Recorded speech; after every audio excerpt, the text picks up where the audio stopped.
Nous sommes situés très exactement au barrage de Génissia, un ouvrage qui a été mis en service en 1948 par la Compagnie nationale du Rhône.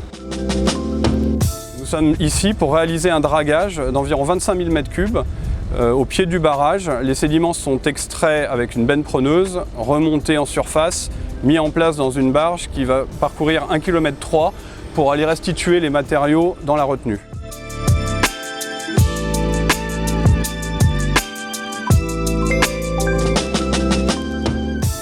J'ai voulu m'engager pour être exemplaire dans la démarche. D'autre part, j'avais la curiosité de découvrir comment on pouvait structurer et quelles actions pouvaient être mises en place derrière le label RSE.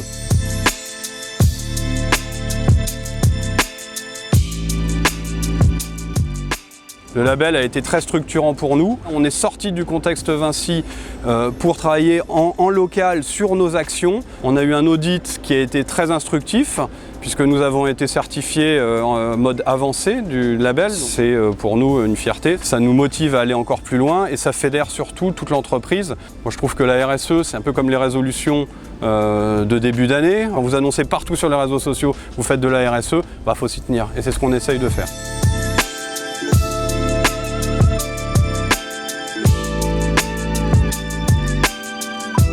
Chaque manager est obligé de s'engager sur une dizaine d'actions par an. Donc on a en interne une RSE Box qui partage tout un tas de bonnes pratiques.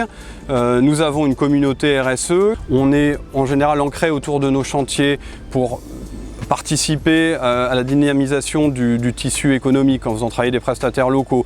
On intervient sur des réunions publiques avec les riverains, on fait des panneaux d'information, on va présenter les projets dans les écoles, on reçoit des élèves dans nos locaux et nous avons mis en parallèle une action en place que nous avons baptisée Pour des cours d'eau plus propres qui consiste à profiter de nos présences sur les cours d'eau pour ramasser les déchets flottants et même enlever les macro-déchets des sédiments lors des opérations de dragage.